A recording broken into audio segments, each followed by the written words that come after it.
Welcome, everybody, to another edition of Coffee and Open Source, a place to meet some new friends, have some great conversations, and maybe learn something along the way. I'm your host, Isaac Levin. And if you're enjoying the conversations here, be sure to like, subscribe, follow wherever you are watching or listening. Also, if you are interested or know any folks that would be interested in coming on and chatting, feel free to reach out to me on Twitter. My handle there is IsaacR11, or reach out to me on Mastodon. My handle there is IsaacR11 at fossadon.org. All right, so with that out of the way, let's get going with the conversation. I'm looking forward to this one. We're gonna have some good time, chat about all sorts of fun things, and let's just get started. So my guest today is Ramiro Berrelleza. Ramiro, do you want to say hello? Introduce yourself. Yeah, hey Isaac, how are you? Thank you for having me here. It's like, so exciting to be part of Coffee and Open Source. I've seen a few of your episodes. You've interviewed a few of my heroes before, so really Oh, excited very to be cool. here and talk about all things open source, DevX, Well, and more. yeah, well, I'm looking forward to it because I get an opportunity to learn about you a bit more, learn about some of the stuff that you've built, some of the things that you've done, and I'm really looking forward to it. And who knows, maybe somebody's listening is like, oh my gosh, Ramiro's on this? This is going to be great. I'm really looking forward to it. So let's just get started. And I love having these conversations that start off with origin stories. Like, I think all of us today, like, we're fans of superheroes or supervillains or what have you. And I love to kind of get, from your perspective, like, when was the first time technology, software development in general reached out to you through the ether and said, Ramiro, come play with us. Let's have some fun. Do you remember when technology kind of first introduced itself to you? Yeah, there were a few touch points, so to speak.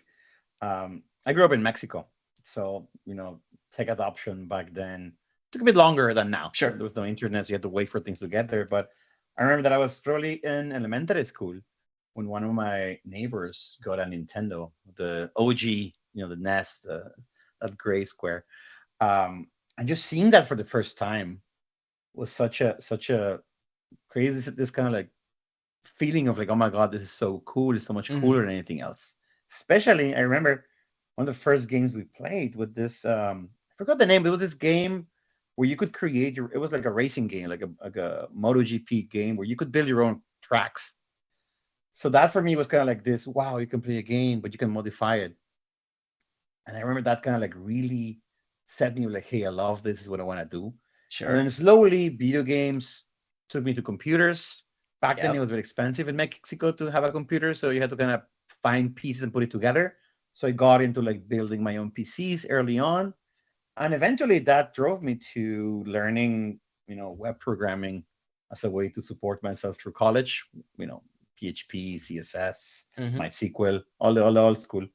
And then that took me to a CS degree in Mexico, and then after that, that opened the doors to like a career. I moved to the US, started working for Microsoft, and then that kind of like just really changed it for me. But definitely those early days of like video games, early computers were like fundamental to me kind of getting hooked on tech, and that's been the case Yeah. ever since. Like most of my hobbies gravitate around this.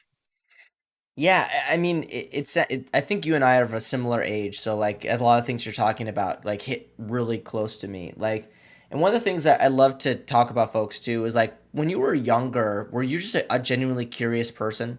And the reason why I ask is because I've had this conversation a few times, and folks typically like they want to know how stuff works. So like that can be they took apart remote control cars, or they learned like some art, like they learned how to play music, or they learned how to draw because they were curious about the process. Do you remember if there was anything when you were younger that wasn't maybe computer related that kind of you're definitely very curious about, and that curiosity has kind of just moved into other areas?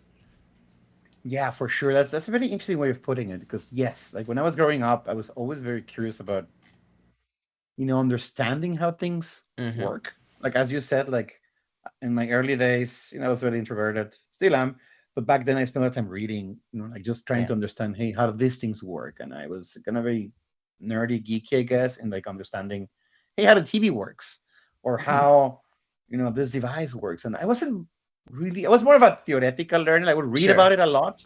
I wasn't one of those kind of like you like start like disassembling things and putting them Yeah. together until kind of like building PCs. Then I got Yeah. like super interested, like, hey, all these pieces, like memory, hard drives, power supplies, how they work. Mm-hmm.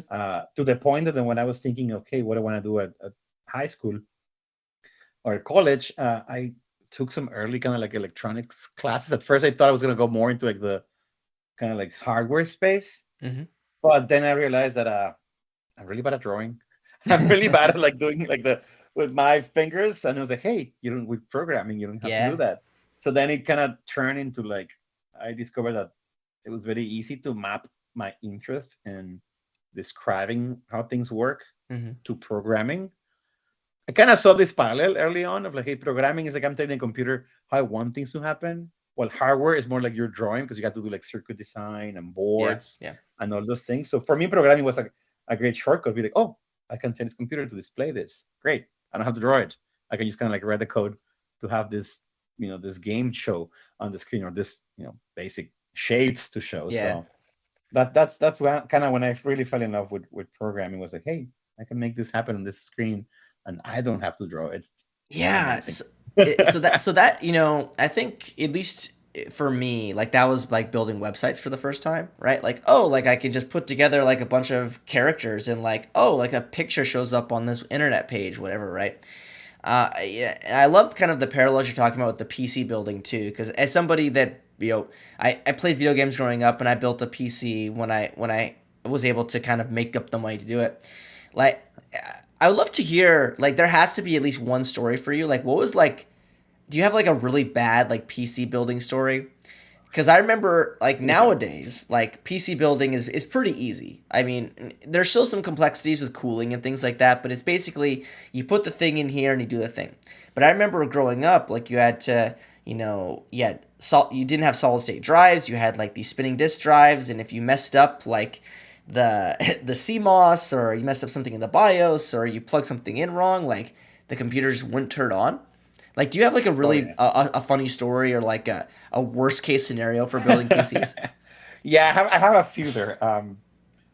One of the worst was actually one thing people I remember is that back then, like the cases were just like metal, and they had Yeah. like sharp edges. So Oh one wow. day I was Yeah, yeah. putting I was putting this computer and going back to like the discs. It was this big old school hard drive, and it was stuck. And I was just Mm. pushing and kind of like pushing hard, and that's something I learned that when things are stuck, you shouldn't push hard. Yeah, That means they're not yeah, properly yeah, assembled. yeah. But I was like very stubborn, so I pushed really hard. And I remember that I slipped like inside the case, and my thumb went to rest with one of these kind of like sharp edges.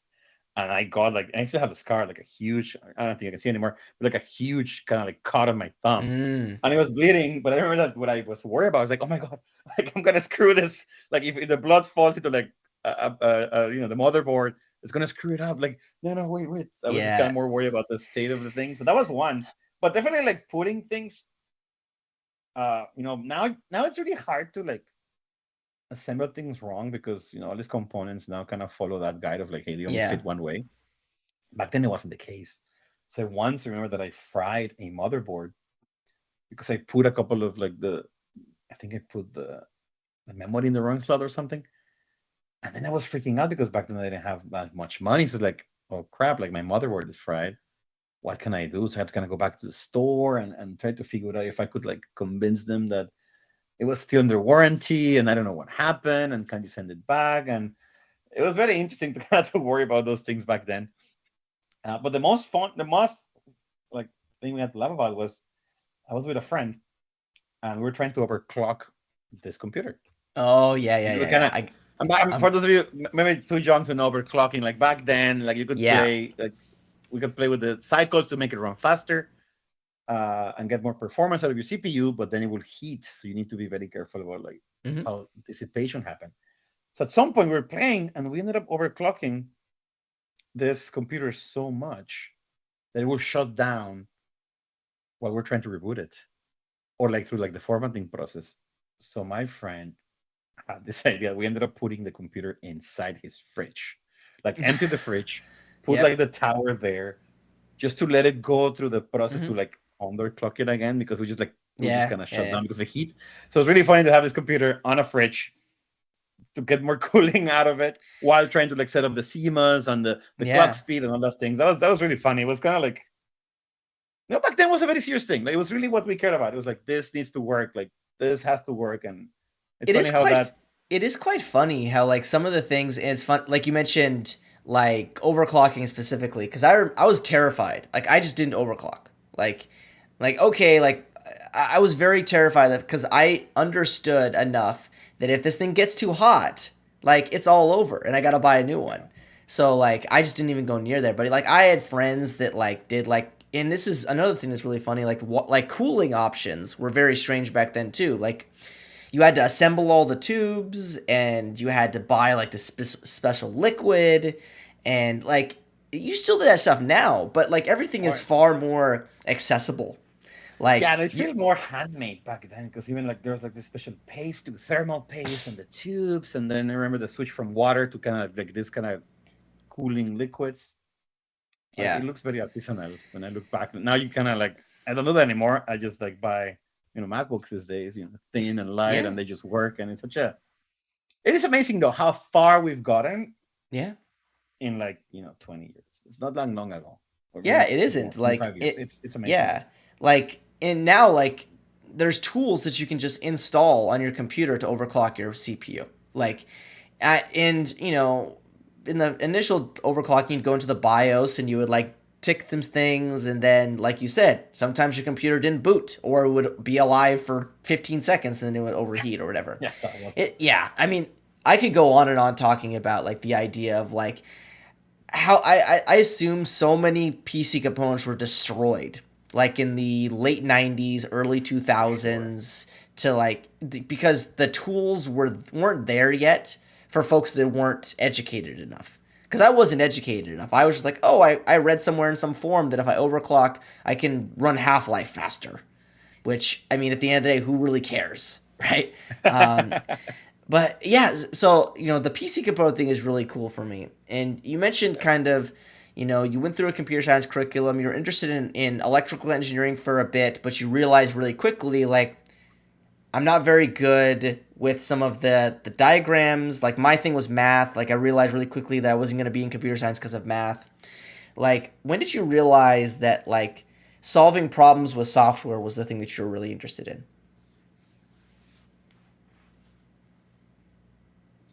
That's a very good question. So I think you touched this a bit before, which was building websites. The early days of the web. When I got into like the internet, which I didn't have access at home, but I had access at school. My high school had like a computer lab, and in the afternoons you could kind of like just browse around. That idea that you could take like a text file Yeah. and then kind of write this kind of like code, this kind of like weird language, HTML. Back then there was that's it, right? HTML, CSS, very early JavaScript, and then you could take that and put it on the web, and then go with this browser, kind of this new thing, and then see like this come to life. That to me was super interesting because it was like building early websites in GeoCities or Yahoo pages, this kind of Mm-hmm. old school places. That made me feel like, hey, this is not that hard. Mm-hmm. It's naive, of course. You think, oh yeah, I go from this, from a website to like like building an OS. But to a certain degree, it's true. Like it kind of makes it more accessible, and that to me was one of the biggest things with the open web, and one of the biggest things that you could like right click view source is that it made it feel like, hey, I can do this. Like I Yeah. get it. I know it's more complex, but it's kind of like once you know how to ride a bike, you know that you can go faster by just like practicing or exercise, Sure. whatever. It Yeah. felt the same way. Like, hey, I'm starting here, but I can see a path. So that made me like, oh wow, this is something. And then in college, I had a scholarship, but I was working and being able to build these solutions, very simple solutions for like local businesses that will pay me money Yeah. was like, wow, like you can actually like sell this. And it's, that big impression of like, it's not only Microsoft or Apple, but like discovering that there's this world of like Yeah. independent software vendors where you could build software. Like I remember one of the first things we did, I had this friend in college was this inventory system for like a local hardware store. And for them was this very basic thing on like Visual Basic. Yeah. You can have your running on the computer in the office, but for them was such a big deal that they pay us what back then to me was like an insane amount of money. Nowadays it's like $100, $100, whatever it was. But Yeah. Sure. I was Sure. like, what? You can do this and you can charge? And it really changed for me like the idea of, hey, you can solve, like day-to-day problems, right? Not only like the really tough video games or like building a office or like a PC. No, like day to day problems that people had. That to me was like, wow, you can do that, and anybody Mm-hmm. can do that, and it really like changed my vision of what software is, and really got me even more into like programming as a way to solve problems rather than just programming for the fun of programming, Yeah. which is a slight difference. But in my case, Oh, for it made a sure. big difference in how I saw the possibilities, especially coming from Mexico, where other things were like very new. Not many Mm-hmm. people had computers. There was still not like smartphones were like 5, 10 years away. It really changed that. That was a lot of fun. Yeah, I mean the idea of like, I had a similar epiphany to you, where it's like the I can make money off of this thing that I like, right? Because solely because not everybody has had the opportunity to learn about it. Like I remember just like going to like small companies and like just setting up like access, right? Like, and they're like, what is this? Like, I can put all this stuff in here and I have like a form, and you can share it with people. I'm like, yeah, it's like, it's not hard. Like, I mean, that's not fair. It's not hard once you get past that initial level of absolute fear, right? And I mean, Yeah, like that's a good way of putting it. yeah, and like if it's just like building like very small websites or little things like using office tools or productivity tools, like that goes a long way. Like I also used to like build like fix PCs. Like I worked at like Uh-huh. Best Buy, worked doing the Geek Squad thing, and then Uh-huh. like I also like did that on the side where I would go to people's houses and like help with computer stuff. And like you realize really quickly like how privileged you are, like like being born the time that we were born, because like this stuff was very native to us. And like 10 years, if you're born like 10 years to 10 years earlier, like this stuff is completely foreign. Everything is completely analog. So like I'm very interested in this. Like I grew up in the like right when analog moved over to digital. So like I'm Uh-huh. fairly comfortable in both. Yeah. And Yeah, like that's super I interesting. feel bad for the people born way before me. They like had to learn digital like already when their brain was fully developed, and they didn't have like that learning ability like at full capacity. And then I also have empathy for like the folks that are like after us, that all everything is digital, and that whenever they run into something that's not a touch screen, they get immediately frustrated, right? Like I'd love to kind of get your thoughts too. Is like, do you agree with me that like the time we were born is like the perfect age, like in general, like to learn how things work and all these sort of things? I think so. I agree. I've thought about this a lot actually because exactly what you said. Like we are, I believe, kind of like the last generation that remembers life Mm-hmm. before computers being mainstream, Yeah. before video games being mainstream, before like access to the internet. So I remember the life before. Like I grew up and where if you needed to research something for school, you had to go to the library and Yes. find the books. And even to me now, I'm like, it sounds so alien. And I went through that. So exactly what you Mm-hmm. said. I never thought about that way of like anybody was born like 10 years, even like my older cousins or older friends now, they don't have that ease that I have. And I think it's Mm-hmm. a big difference. Like newer generations got it, they're a lot more native, but I don't have that hard of a time compared to like people in the previous generation. Yeah. And I think, and this is something I talk about a lot when in kind of my day-to-day work of like developer experience, how this shift is also very important because we are one of the last generations that had to learn the full stack. Like Mm-hmm. you and I put together computers, so we know how hardware works, sort of. Sure. And Yeah. we had to build the early programming was much more low level. When I was in college, I had to take like assembly classes and C Mm-hmm. classes. Yep. Nowadays, that's not the case. So that also changes how people today approach programming and how you have to like build experiences for people who no longer need to carry this full stack. That's where like a lot of the conversation in the world of cloud computing, Kubernetes Mm-hmm. is happening of like what is the right abstraction. So I see a lot of parallels between that and kind of our story of like, yeah, we come from this world where like we had to build everything, not anymore. So we're kind of like this gap, kind of in the middle generation where we had to build everything, but also we benefited from these things being new and exciting, and that gave us a nice life. Because my case was same as yours. I was able to work on this thing that I really love, Like I've never worked in anything that is not computer related in my entire Yeah. life. Yeah. Like I started working in high school, it was always computers. I love it. I had fun. I enjoyed learning, and it allowed me to kind of make a lot more money than my peers because I didn't have to go the traditional work at fast food, wash cars. I was Yeah. like, I could make websites and I get paid a lot more for less time. So Yeah. having that privilege helped me put in a direction that it's interesting. That if I had been born 5 years later, Mhm. probably would have been completely different. It's Yeah. hard to tell, but it's fascinating when you think about it that way. Yeah, I worked the fast food job because it was easy access to food. Like and I only did that for a True. small amount of time. Um yeah, but so I use this anecdote a lot when I talk to folks that are like younger than me, and they talk about whatever, they say okay boomer or whatever. I say, can you tell me like three of your best friends' phone numbers? And they say, no, why would I do that? I have a phone. I'm like, I remember all of my friends' phone numbers from when I was like 10 years old. I remember all of them still to this day. And I could recite them today.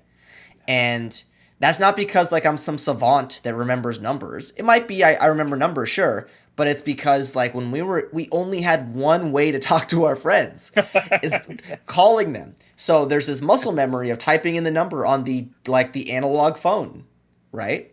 Like that's in Yeah, that's very you true. talk about the Yeah. 10,000 hours, right? You put in all that effort, it'll never leave you.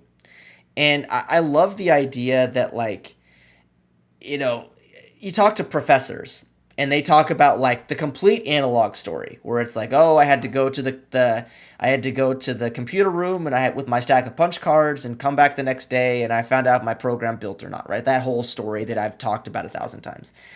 And like like those folks that have been able to kind of stay with computing this entire time to now where they can talk about distributed systems and all these sort of things, like that's impressive to me because that shows like I can't imagine like everybody's seen the picture of the people that like the woman, it's like a woman next to a stack of paper. It's like this is like she Uh-huh. built the Apollo Yeah, yeah. system, Uh-huh.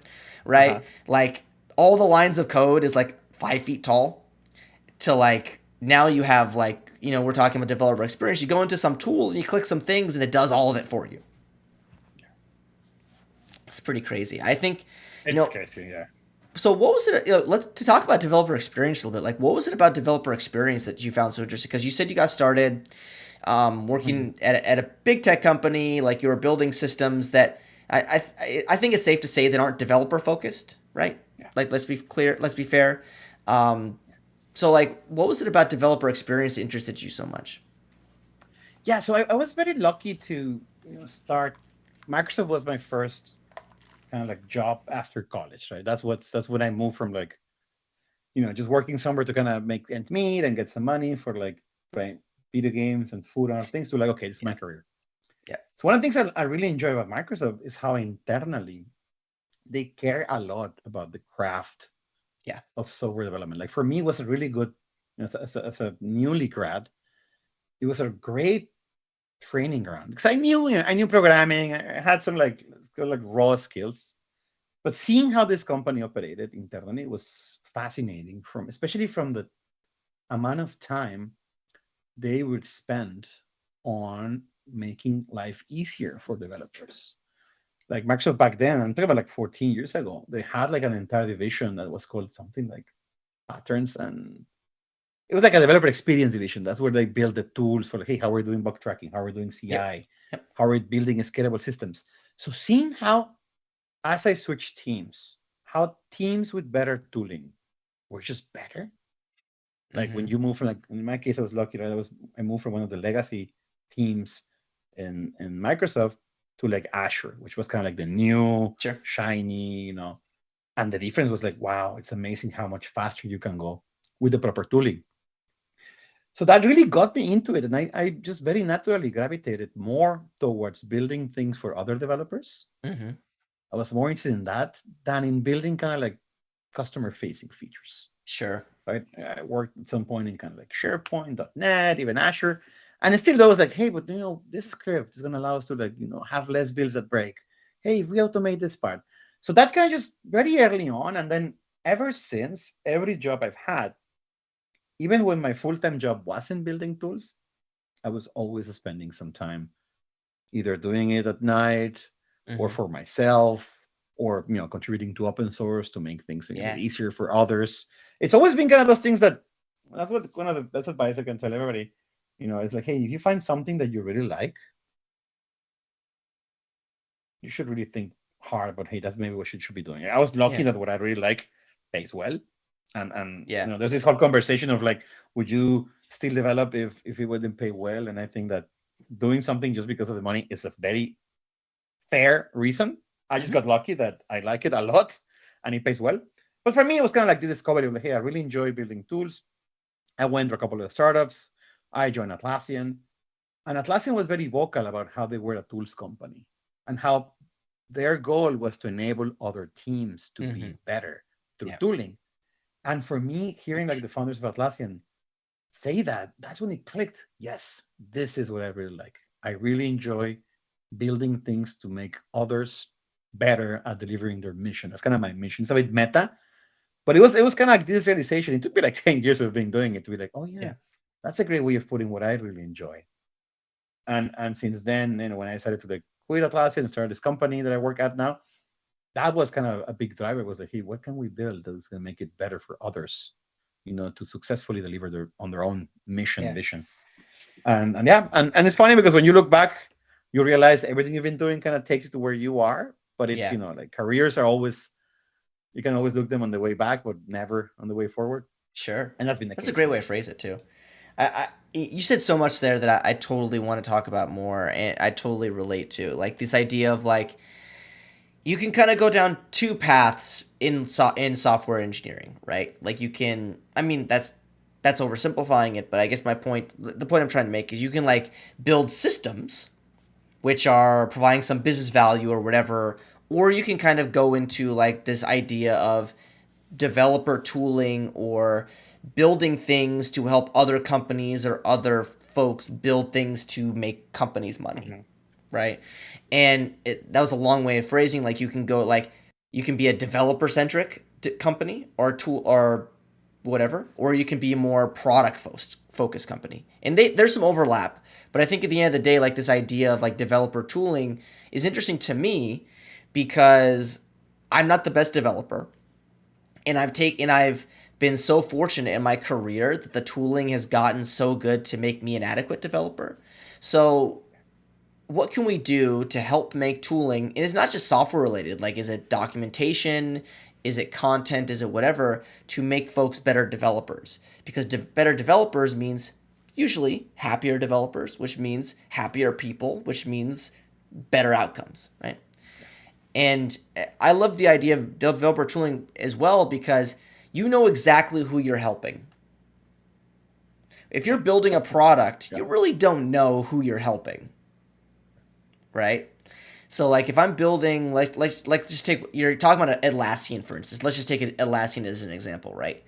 If you use the Atlassian tool set and you are a developer and you're building tools for that, like you know exactly who you're helping. You're building the people that are using those tools, and that's great. Makes you feel better as you're instead of I'm making some company money by building stuff, you're helping somebody also in the process. So is it a little bit of, and I don't like to use the phrase like goodwill or it's like you're building up to make someone's experience better. Is that part of it too? Like the human aspect of it? I think so. Like that is actually, it's interesting because the way you phrase it, and I agree with it. In the early days, right? Like, and if you look at kind of like the foundational developer tools, the terminal, Yeah. Vim, Emacs, like, and many more, right? Back then, it was a lot closer to the machine, and the expectation was kind of, hey, the operator, the developer, needs to know these things, right? And that's when in the world of like error 55. And if anybody has coded C, C is famous for kind of giving you these very cryptic errors that are very descriptive if you know that. It's just like for the normal person, it's very hard for like the newly user. And I think that that's been shifting dramatically towards building an experience that is a lot more focused on the human, as you said, like clear errors, easy to understand state. Hey, you give me the Yeah. wrong input. I'm expecting a number, and you put a character here. I think it's very important because for me, there is this transition happening of I want to over index on the past, but like programming used to be a niche profession. It was Oh, only very for much like so. Yeah. the like the French. It was weird, and not, almost nobody know a developer, and if they knew, it was kind of like this very negative stereotype. It has changed, right? Like everything is run by tech now. It's one of the biggest industries in the world, like of the top 10 companies in the world by by market cap. I think something like 70% are like Hmm. tech companies. Apple, Amazon, Microsoft, Facebook, all of them. So no longer niche, which means that more and more people are now interested in using technology to build things, Hmm. which means that just by broadening the funnel, you no longer expect only experts to use your tools. Yes. So the modern developer experience needs to understand this. We need to understand that tools are no longer a niche. We need to build tools. Sure, there will be a niche always, but now we need to build tools in a way that is layered so that the people who are not experts can still benefit from it. And I think that's what appeals to the human of the hey, I'm helping you complete a task. Hmm. And this could be a complex task, like building, a system or something like, AI model, some of these kind of things. Or it can be something more straightforward, like, hey, I want to build a website for my business. Yeah. In both things, like tools make you go faster. And now we see things like we build a webflow, like retool that you can make it very easy. You can drag components and type some logic. Or you have things as complex as, hey, I want to write code from scratch. But what's important here is not to forget that human aspect and how I think the most successful experiences nowadays, you have to pick, hey, what are you trying to build? Is this for like, I is this for like news? Is this for like experts? And then the most successful experiences need to account for this to make sure that you're giving people what they want. Like Hmm. cars became, mainstream once like, I don't need to know how a car works to drive it. I have no Yeah. idea how an engine works. And I Hmm. have I don't know how to change a tire, but I don't have to because now that those things are easy. And I think Hmm. dev experience and all computer experiences, they're going through the same transition where we're no longer thinking of this kind of like expert in everything, Yeah. even that kind of like the full stack developer myth, that's going away into the hey, I have people who need to complete a task as fast as possible, as successfully as possible. And the better we get at that, the more people will join the industry. And you said that earlier, where like, hey, more diverse teams just come to better solutions. I believe that as well. And I believe that diversity comes from different backgrounds, different levels of skill, different ages, different point of views. So the more inclusive we make the experience, the better the outcome is going to be. Yeah. No, I agree with everything you said, and I am also very guilty of using the car anecdote or the car metaphor. Right. I have a friend of mine who talks about cars are the ultimate abstraction because if you want to, you can drive a Tesla, complete abstraction, or you can build your car. Like you can get under the thing and you can do the stuff, and I don't know anything about cars, so you can do that. And you can choose which layer you want to be a part of. Do you want to rebuild engines? Do you want to, drive manual? Do you want to just sit in a car and have, Elon take the wheel? Like you have all this level, and that's just, in my opinion, that's a good example because everybody. That's not fair.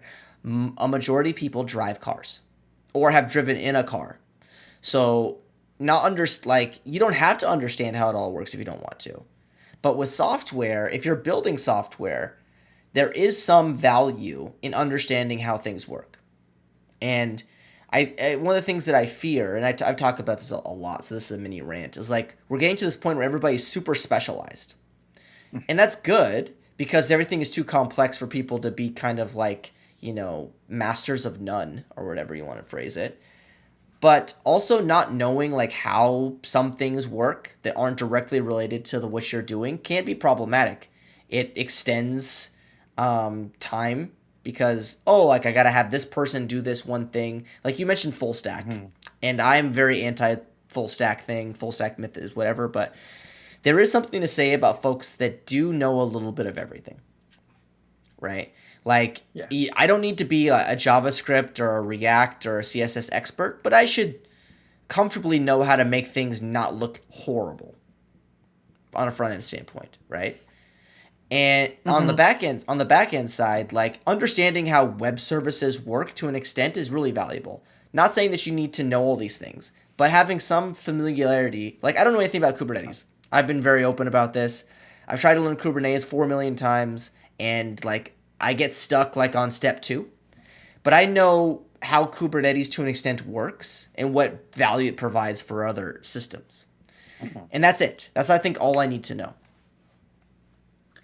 Yeah, that's a very interesting point because I feel like I agree in the principle that it's very valuable to know things. But I think it's only valuable to know things that are valuable to you, and it's kind of Sure. a Yeah. circular argument. But like I always like if you're building a web app, I don't think there's a lot of usefulness for you to understand how OSs work, Sure. how Yeah. interrupts work at the hardware Sure. level if you're building a web app.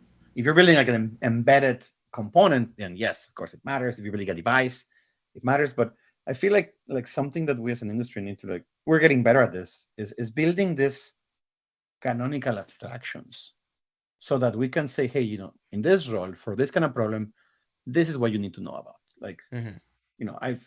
I always use another metaphor I use to not use the car is electricity. Mm-hmm. I know that a computer needs electricity, and I know I have to plug it in to the wall. That's as far as I know, like electricity. Like I don't know where it's coming from. I know I have solar panels in my house. I don't really know how the solar panels convert Yeah. sun power into like electricity from my computer. But it's work, and I don't need to know, right? I do need to know where to plug it, which cable to use. So I think that is what we need to get to. And when we what we build in at Okteto is kind of like in this ethos of like, as you said, Kubernetes is very complex, and not everybody needs to know it. It has a mission. Kubernetes is great at like service discovery, secret management, running workloads at scale. But most companies not they don't need to understand this, right? What they Mm-hmm. need is, hey, I'm a developer. I need to run some services fast. I want to see them run with my code. So for us, that is the level of abstraction that you need. Is like, what do you need to enable you to do your work effectively Yeah. and in a way that is joyful? Because you alluded to this before, and we talk about this a lot. I talk about this a lot. How there's a lot of evidence of how happy developers are more productive, Mm-hmm. and nothing makes you less happy than friction. So if you have Yeah. to learn a lot of complex things, and this is where like bad abstractions can get in the way. If you have to learn all these things that you don't see any direct value to your mission, that's when it gets annoying. Like when your car Yes. runs out of gas, you're like, ah. When you have to like change, a piece that broke, that's friction for something that, and that's like for me, for instance, one of the cool things with electric cars is they break down less because they have less moving pieces. Mm-hmm. It's less friction for me to worry about. I don't Mm-hmm. have to think. I have to go to the or like the mechanic and change the oil. Newer dev experiences, I think, need to be built in the same way, where you don't have to think about these things. Like our case, we have an open source project for remote dev environments, and part of what we advocate is, as a developer, I don't want you to spend time thinking, how do I start this database? Where do I get data Yeah. from? Which version of my API service do I have to run? Which commit? It's like, no, no, just go to a UI, click one button, all that is fully automated for you so that you can focus and reduce the cognitive load of Yes. that. So you have brain space to build value, which for your business, in some of our experiences, it could be building a SaaS. You're building a financial, company. You're building I don't know, a web API. Worry about that. And that to me is how we as an industry are going to grow is by building these abstractions that, and it's hard, right? We all have to agree on them. But Yeah. the OS is an abstraction. The file system, back in the day, you had to code very specific things depending on which file system you had. Mm-hmm. And that's no longer the case. Like if you're in Node, it's like file open or Python or Go or any of those things. And I feel like as we mature as an industry, we will see more of these things. Like I'm very Mm-hmm. hopeful of Kubernetes becoming the standard abstraction for highly distributed compute to a point that nobody has to worry about that anymore. And nobody has to think of it in terms of like where do I run this container? Or where do I run this workload? And it just runs. Don't worry about it. It just runs. You worry about what runs. To me, that is how we have to push forward. And that's what like a lot of companies that are already focused on the experience, I think are helping us kind of like elevate the state of our tooling and our craft to make it Mhm. easier, more inclusive, and really to make it more about value and less about just tinkering with things that they don't make that much of a difference.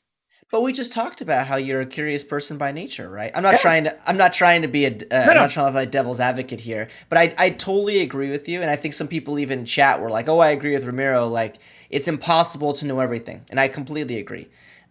But one thing that I think is very interesting about people in tech, at Uh-huh. least people like you and I who are passionate about tech, like knowing how things work, is that like we can get into a lot of trouble. And what I mean by trouble, I mean like spending too much time Oh trying yeah. to figure out how Oh yeah. something works, trying to boil the ocean, whatever, right? And like this idea that you were talking about a bit earlier, which I've had tons of opinions on. Right now, I'm in the opinion of I think it's good, where the utmost layer of abstraction is very very interesting, like almost to the level of like developer just needs to click buttons to get what they want, like low code It's a dream. solutions, Uh-huh. right? Like, oh, I need logging framework, I'm going to click, I'm this is my logging framework. Oh, I need shopping cart, click there, that's my shopping cart. And you have all these building blocks, and they could be code via packages, or they could just be like blocks literally like in some UI. And then I just care about the thing in the middle, which is my specific intellectual property that's going to make me money, right? Whether it's, Hmm. financial services or retail or what have you, right? Like the thing that I care about, the thing that I have this own, AI can't do it for me, large language models can't do it for me, the thing that only I can write. Like that is really really interesting to me. And everything else is just stuff that I can just abstract away. Like that is, in my opinion, like the dream, right? Yeah, I agree. I was talking to Pete from Swift Compile podcast, and we had a very similar conversation. And I really like the way he put it because when we're talking about kind of like what we do as a company, he was like, at somebody who was like, "Hey, I get it. What you do is you enable people to do their thing faster." And I love the idea of like doing your thing because that's what like, and going back to your point of curiosity, like I think it's important for all of us to kind of indulge and explore curiosity, but it has to be on our thing. Like if Mm-hmm. you like, like assembling PCs, you go for it. Where I kind of like challenge this is when things I don't care about get in the way of me doing what I care about. And that's Yeah. what I want to like reduce. Like, well, as you were saying, hey, if you have a developer who has this kind of like super high level idea, that's what like I'm very excited about things like AI because like removing those repetitive like, hey, I need to build an application, and like 90% of the apps in the world are like, hey, a database, the read write of the like the CRUD I need a operations, the UI on top front of a end. data source. That is the model that has like built like when you countless automate that, industries. Yeah. and then you can spend your time in the secret sauce, like what makes your app unique. Is it the interactions? Is it the, I don't know, right? But like I don't want to spend time like setting up databases anymore because that No. it's No. table stakes. Like I think I'm gonna overuse the car analogy, but choosing I think is what makes it like we just took a holiday and went to Scotland for vacation because I always wanted to go there, and we rented a car, and I chose to rent a car with a stick because I Mm-hmm. like to drive a Sure. stick. It's fun, whatever, but I chose to for that week. My car, I drive a Civic automatic because Mm-hmm. in my day to day I don't want those. It's the least of my problems is like I want to deal with like changing speeds, gears. But when I'm traveling, for fun, in the Yeah. in the Sure. Yeah. Scottish, Sure. whether that was a good idea or not, it's a different story. But it was a choice, and that to me is what really matters. Like being able to choose what challenges you want to face Yeah. and which ones should just be kind of like ignored. To me, is a great kind of like bar that any good experience, whether it's developer experience or any experience that you're building, whether it's a product or a service you're offering, or even when you're like going around your life, I think that makes for a much more joyful Yeah. experience. And I'm saying experience too much, but I do believe that is No, no. the end goal. Is And like they're like letting you focus on what you care about and what matters to the endeavor that you're yeah, and building. honestly, like this way of thinking, like they're phrasing. Like I see this phrase a lot more in the last 2 or 3 years than I think I've have. Like we talked about DevOps a lot, right? Where it's like, oh, DevOps is whatever, some tools, there's some culture, but now we're using like this new phrase to talk about what you're talking, like platform engineering, right? Like, and the reason why I bring it up, I'd love to get your thoughts on that phrase because to me, I think it is an interesting phrase to talk about, like building systems or processes to make the building of other things a bit less friction, a bit more frictionless, right? Or less frictionless. I don't know, less friction, right? What are your thoughts about using that phrase? Is it accurate? Is it idealistic? Is it something that we should maybe not use as much? I'd love to get your thoughts in general. It's interesting because it's kind of like yes, no, all of the above. It's funny. I think I mean, the platform movement is very real. A lot of companies are moving this direction. I think it's important as an industry to kind of create this common language because it helps us center the discussion on what we're doing. Right, it's a lot easier for me as a business owner to say, "Hey, we're focusing on platform teams," because now we all understand to some degree what that means. Um, I think as more companies build software, more companies are realizing that getting good at building software is fundamental for their success as a business. Banks, healthcare, government, they spend a lot of money. Like all these traditional companies, oil companies, they spend a lot of money building software because software helps you become more efficient, better what you do. As they make this transition, they're now realizing, hey, as they measure their software skills, hey, we're doing all this work that is the same everywhere. So I think a lot of the movement to platform comes from like this focus on like, hey, let's focus on the experience, let's focus on the productivity of developer of software teams, and figure out the same way we figured out manufacturing like years ago. What can we do to make it better and faster for everybody? And one of the first kind of like low hanging fruits that platform teams discovered is, hey, we have 10 teams doing the same thing. I've Yeah, worked for very large yeah, companies. I'm not yeah, going to name them, but when I joined, I was like, hey, there's like 10 product lines, and every product line has their yeah, own tooling to deploy to AWS. yeah. Have Why? you talked to this team over here because they already built the thing that you're building, right? Exactly. Yeah, So, yeah, so I think that the platform movement is good in the sense that it's formalizing this role that always existed because we've always been building platforms. We just didn't talk to each other about it. Like yeah, if you talk to any developer, ask them how many scripts have they run in their life to do things like deploy a database, restart a service. How many times have we written like logging frameworks or authentication mechanisms? yeah, And the bigger a company gets, the more it's a waste. And the same way that when you're building a car, going back to the car analogy, we should find another one. Uh, when you design different models, you try to figure, okay, what can I share? Hey, you know yeah. what? Every car in Ford is going to use the same ignition switch. Perfect, because I don't want to design 20 Hmm. ignition switches. Or the handle of the trunk to be the same in like all the SUVs of this line. It's the same, really. So I feel Yeah. like we've always done platforms, like, there are always teams building like these common things. It was called something else before. I think DevOps was a good way of putting it into more of a, hey, it matters to call it something because it's a discipline that has certain values, that has certain practices, that it needs skills. You can call it a discipline, a way of life, Sure. a role. It's controversial, but I think platform is kind of inheriting that. And I think it's a net gain for us because that way it's easier for everybody to understand, hey, this is something I'm building for everybody. I'm empowered, platform teams are empowered to kind of build for the common good so that everybody else just goes faster. And I think Yeah. that's what like everybody, I always talk about this a lot. Is hey, see it that way. Like the platform teams needs to be an enabler Hmm. for the 80%. Of course, there's always special cases. There's a 20% doesn't fit. That will always be the case, 80-20.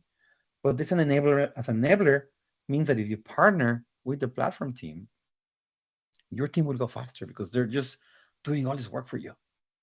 And I like that, and that's kind of how I see it. And I'm biased here, of course, because our product we sell a lot to platform teams.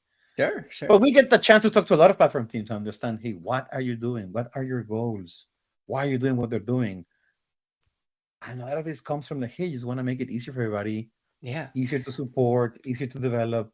Like a lot of these teams are like, hey, I want my teams to be able to spin up new services very quickly without having to think about it. And when that works, it's amazing. You're like, hey, I need a new API. Great. Go here, click this button. Your API is running and it's fully automated with CI workflows, observability, error tracking, alerts, dev experience automation, the whole thing. And when that works, you're like, fantastic. I don't have to think about that. I think about what comes next. Yeah, I've talked about this a lot, right? Like the phrase to me, or the idea in general, right, of you know eliminating all this opinion, because Hmm. I think that's the one challenge that I think a lot of people in tech have is that everybody is very opinionated about like how they should do some particular thing. And what I see is platform engineering or low code or some of these other solutions, it's Uh-huh. taking away the ability for you to slow yourself down.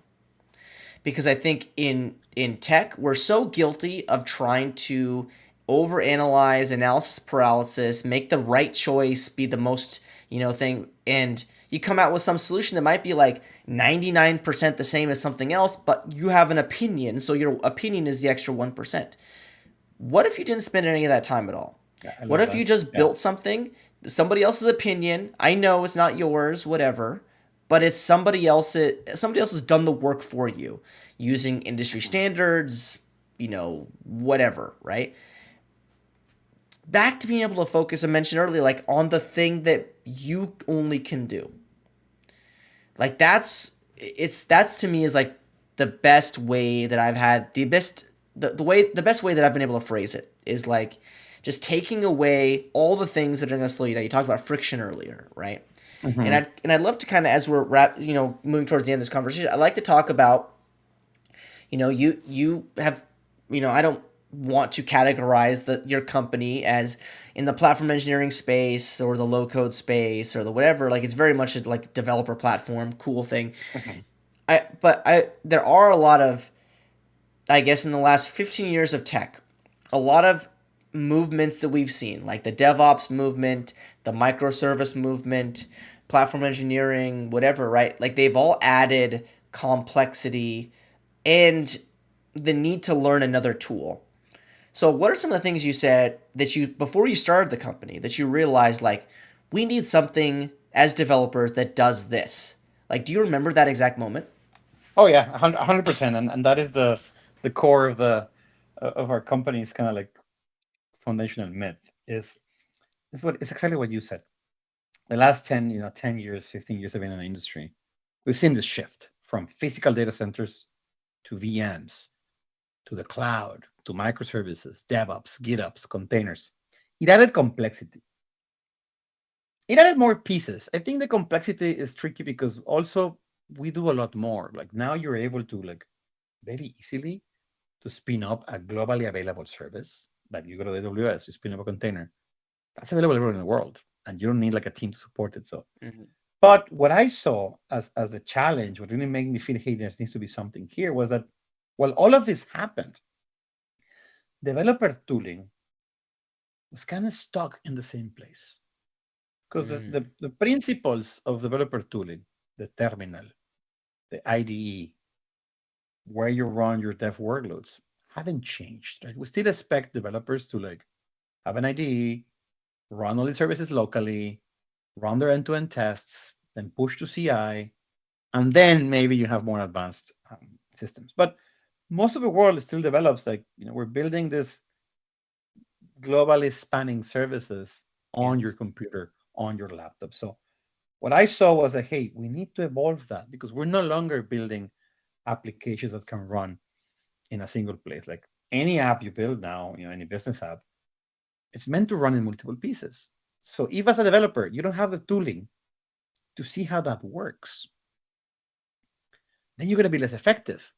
Like you need to be able to simulate better what this looks like. So for us, one of the key things is, hey, what if we just help you move development or extend development from your laptop into the cloud, and we give you the right tooling to make it feel like it's transparent, like the cloud is an extension of your laptop. And now, if you have a lot of some of our customers, come to us, they have like 50, 100 microservices.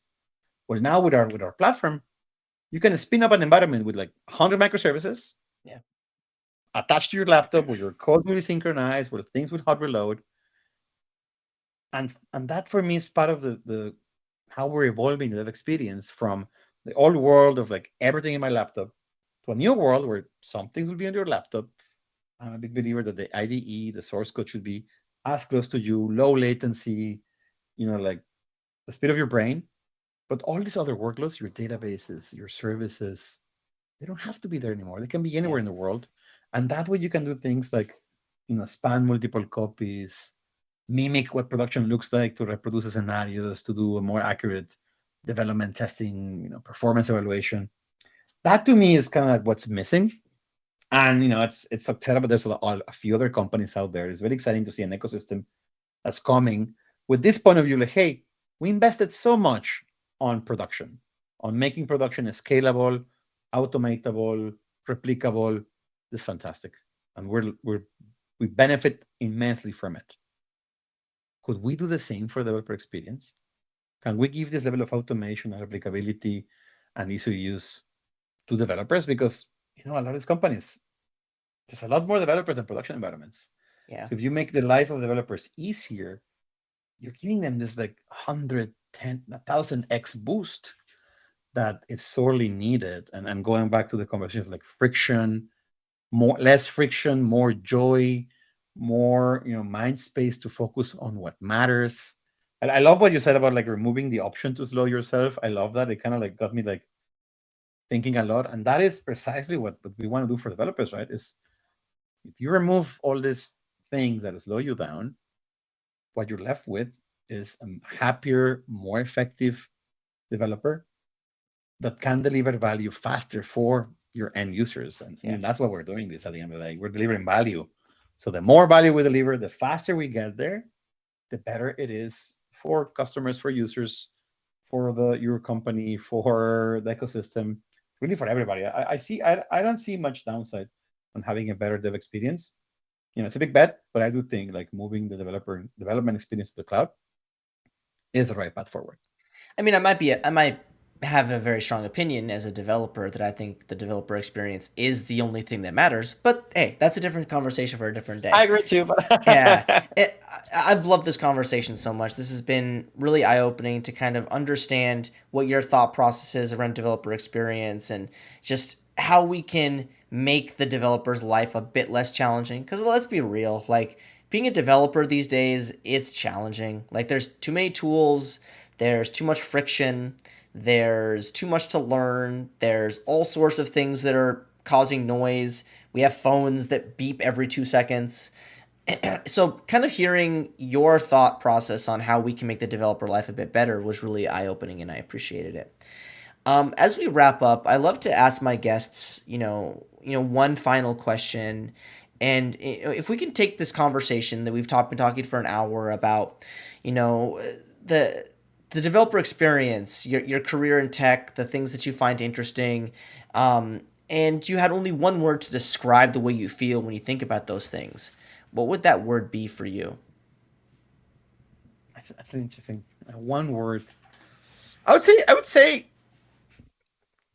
debating either exciting or transformational. Transformational is good. I like I like transformational. that. Yeah, I mean, It's it's it's everything very that's coming out. businessy. It's very businessy. So More than that, I feel like it's kind of going back to our conversation about like how we're seeing things change over time before analog to digital. It's cliche, but I think we're only in the beginning of this. Like we've only been using computers uh, as a mainstream thing for like, let's be generous, 50 years. yeah, yeah. Like the power of like when you're seeing things like AI now, like showing some of the promise, automation, tech everywhere. Like technology has a transformational potential Hmm. on the world. Like not in the U.S., not in the U.S., but like in all over the world of like getting people closer, improving the quality of life, making us do business easier. There's so many things there that it's depending on what you care. If you take a more humanistic approach or a more capitalistic approach, there's a lot of potential. So I'm very happy I stumbled into this career in tech. And whenever somebody asks me, "Hey, what should I do in my life?" I'm like, "You should work in tech because there's just so much Yeah, more. yeah, There's so much more." Like, and you're right, it's harder to be a developer, but at the same time, like we can do so much more with a lot less. There's so many resources now that you can create really amazing products with not that many people, with not that many resources. And I'm very hopeful of like the cool things we're gonna see coming out of like different people, different projects, different companies in the next 10 years. I think it's gonna be transformational. I think we're gonna see things that we're like, oh wow, you can do that. yeah. Wow. I totally And agree.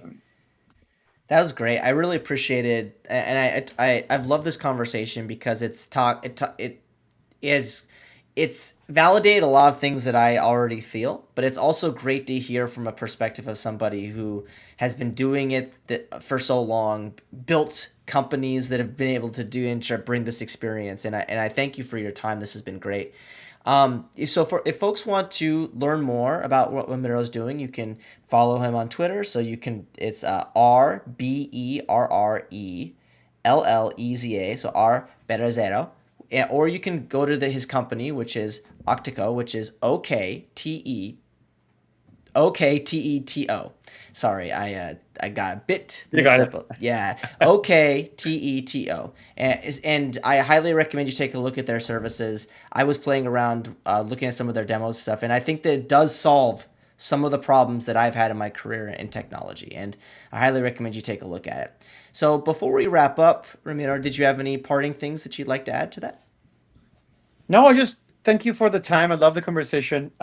You were right in the early notes that it went really fast, which is always a sign of a Glad. good conversation. I had a lot of fun. I hope your audience did too. And now I just wanted to like, please, I'm very active on Twitter. If you want to continue conversation, talk about dev experience, talk about what it's like to start a company, reach out. My DMs are open. I'm always looking to connect with more people. So looking forward to continue this conversation, in the online world. Yeah. So if you want to learn more, like I said, you can reach out to Ramiro on Twitter. His Twitter handle is in the bio or in the show notes for this particular episode. Thank you for the folks that were tuning in and having the conversation with us today. And thanks for folks that are going to be listening to us in the future. So that's it for me. I'm Isaac. I hope you enjoyed your conversation and enjoy the rest of your day. Take care.